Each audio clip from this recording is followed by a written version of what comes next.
Hey yo yo, selamat pagi, siang, sore, dan malam kaulah muda dan kaulah tua dimanapun kalian berada.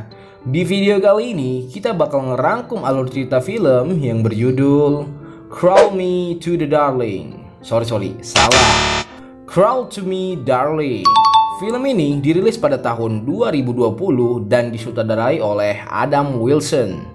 Menceritakan tentang seorang gadis bernama Millie yang diculik oleh pria bertopeng.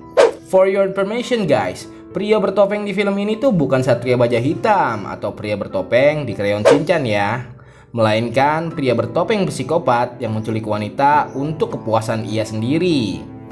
Lanjut ke ceritanya. Setiap harinya Millie disiksa dan disetrum oleh pria bertopeng itu. Ia juga dipaksa untuk menuruti semua perintah dari pria bertopeng itu. Akankah Millie selamat dan berhasil keluar dari cengkraman pria itu? Makanya langsung aja kita rangkum filmnya.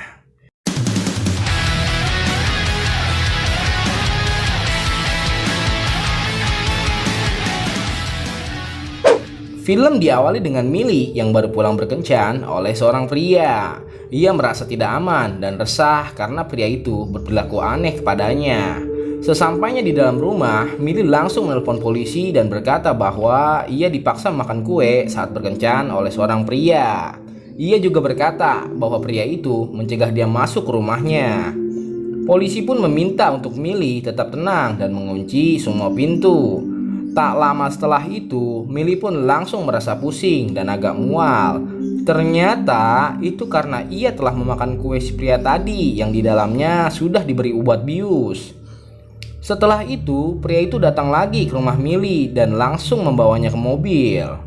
Dan disinilah awal malapetaka untuk Millie.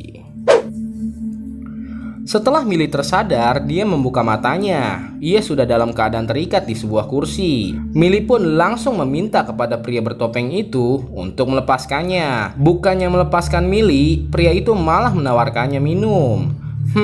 Sungguh psikopat yang sangat amat ramah. Lanjut. Karena Millie berontak dan ingin melepaskan ikatannya, pria bertopeng itu langsung membius Millie hingga ia tak sadarkan diri. Setelah tak sadarkan diri selama beberapa jam, Millie pun tersadar lagi dan melihat tangannya yang sudah dikutek. Sedikit informasi nih buat kaulah muda dan kaulah tua, khususnya untuk kaum Hawa. Kutek ditemukan oleh bangsa Cina pada tahun 3000 sebelum Masehi. Lanjut ke ceritanya. Tak lama setelah itu, pria bertopeng itu langsung menyetrum Millie. Ia juga meminta Millie untuk tersenyum dan menyapanya dengan "Selamat pagi sayang." Emang dasar gila nih psikopat. Udah tahu si Millie lagi ketakutan, malah disuruh senyum. Aduh, ada-ada aja. Ia pun terus menyetrum Millie hingga ia berkata sampai benar-benar seperti yang diinginkan psikopat itu. Sehabis itu, psikopat itu menyuapi Millie dengan selembar roti. Tak disangka, Millie malah memuntahkan roti itu ke psikopat itu. Psikopat itu pun mengambil makanan yang tadi dimuntahkan dan meminta Millie untuk memakannya lagi. Millie awalnya menolak karena ia lagi-lagi disetrum. Ia pun memakan makanan itu sambil menangis. Setelah itu, Millie pun dibius lagi oleh psikopat itu. Keesokan paginya, Millie pun tersadar lagi. Ia menyadari bahwa selama ini dia dibius melalui selang yang disuntikan ke kakinya. Psikopat itu pun menyapa dan mengatakan "Selamat pagi" kepada Millie. Millie pun hanya diam dan menatap psikopat itu dengan wajah kesalnya. Karena psikopat itu kesal, ia langsung menaikkan daya listriknya dan menyetrum Millie hingga ia menggigit lidahnya sendiri. Setelah itu, psikopat itu meminta Millie untuk makan makanannya yang sudah disediakan olehnya. Karena Millie memakannya terburu-buru, psikopat itu pun langsung menyetrumnya lagi.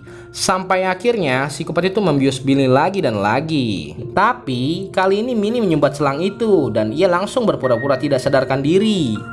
Tak lama setelah itu, psikopat itu langsung membawa Millie ke kamar mandi dan mempreteli semua pakaiannya. Kira-kira psikopat itu mau ngapain Millie ya? Ternyata psikopat itu membandingkan Millie seperti layaknya memandikan dede bayi. Setelah itu, psikopat itu pun pergi untuk mengambil sesuatu. Millie pun langsung membuka mata dan mengambil gunting yang ada di dekatnya.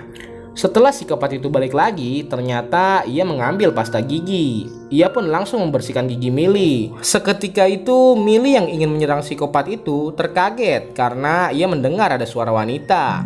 Millie pun jadi mengurungkan niatnya untuk menyerang psikopat itu. Psikopat itu pun langsung membawa Millie ke kamar untuk mengganti bajunya. Ketika psikopat itu balik lagi ke kamar mandi, ia melihat bahwa Millie sudah tidak ada di kasurnya. Ia pun langsung mengambil obat bius dan topengnya untuk mengejar Millie. Karena Millie berada di bawah pengaruh obat bius, ia pun tidak fokus dan melambat. Dan psikopat itu pun menangkapnya.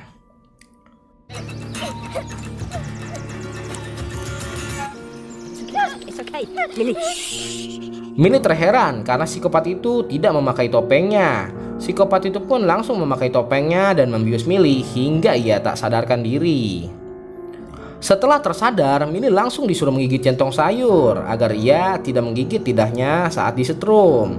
Psikopat itu pun langsung menyetrum Millie hingga dirinya pingsan lagi. Keesokan paginya, Millie tersadar dan terheran karena dia dibawa oleh wanita yang tadi ia dengar suaranya. Wanita itu pun meminta Millie untuk kabur dan pergi meninggalkan rumah psikopat itu. Tapi anehnya, Millie tidak mau dan malah ingin balik lagi ke rumah si pria itu. Dan ternyata itu cuma akal-akalan si wanita untuk mengetes Millie. Wanita yang sangat amat licik. Sesampainya di rumah, si pria itu langsung memarahi dan mengambil cincin yang ada di wanita itu. Ternyata Doski adalah istri dari psikopat itu. Psikopat itu pun langsung melamar Millie dan ingin menikahinya 2 hari lagi. Anehnya, Millie mengiyakan lamaran psikopat itu. Sepertinya otak Millie sudah tercuci oleh psikopat itu. Scene pun berpindah ke si wanita yang merobek gaun pernikahan yang dipakai Millie untuk pernikahan dengan psikopatnya nanti. Psikopat itu pun mengetahui hal tersebut, tapi anehnya ia malah merangkul wanita itu dan menceritakan kejadian pada saat psikopat itu jatuh cinta kepadanya. For your information guys, ternyata Doski sama seperti Millie. Ia diculik oleh psikopat itu setahun yang lalu. Mungkin psikopat itu sudah bosan dengan wanita itu, makanya ia menculik Millie. Ternyata psikopat itu doyan kawin juga ya. Lanjut. Tanpa diduga, psikopat itu langsung memiting wanita itu sampai ia sesak napas. Ketika wanita itu mulai sekarat, Millie langsung berbohong dan mengatakan bahwa ia yang telah merobek gaun pernikahan itu. Psikopat itu pun langsung bertanya kenapa ia merobek gaunnya. Millie berkata bahwa ia ingin gaun yang baru. Psikopat itu pun langsung bergegas pergi membelikan gaun baru untuk Millie pakai nanti. Malam harinya, wanita itu menghampiri Millie di kamarnya. Ia pun bercerita kepada Millie bahwa ia sangat amat mencintai psikopat itu. Di samping itu, ia pun takut kepada psikopat itu dan trauma kepada kejadian pada saat ia diculik. Scene pun berpindah ke Millie dan psikopat yang telah melakukan pembuahan. Sehabis melakukan pembuahan, Millie pun bersiap dan mendandani wajahnya untuk pernikahan nanti. Setelah itu, Millie dan psikopat itu pun menikah dan disaksikan oleh wanita itu. Terlihat dari raut wajahnya, wanita itu seperti cemburu kepada Millie. Sehabis itu, psikopat itu pun memakan kue yang dibuat oleh si wanita tadi. Psikopat itu pun meminta wanita itu untuk memakan kue buatan wanita itu. Tapi sayangnya, kue itu dilempar ke wajah psikopat itu. Dan anehnya, mereka semua pun tiba-tiba melempar kue ke satu sama lain. Setelah adegan membahagiakan itu, psikopat pun memeluk Millie dengan sangat bahagianya. Tapi tiba-tiba, psikopat itu pun terjatuh dan ia sadar bahwa kuenya telah diracuni. Psikopat itu pun langsung memarahi si wanita dan ingin membunuhnya. Lalu si wanita berkata bahwa bukan dia yang membuat kue itu, melainkan Millie lah yang membuat kuenya. Psikopat itu pun langsung menghampiri Millie, tapi sayangnya ia sudah tidak berdaya dan sekarat. Akhirnya psikopat itu pun mati. Tiba-tiba si wanita itu pun memakan kue yang diracuni Millie tadi dan ingin mati bersama psikopat itu. Millie langsung menghiraukannya dan dengan wajah bahagianya, ia pun akhirnya bisa keluar dan bebas. Film pun habis.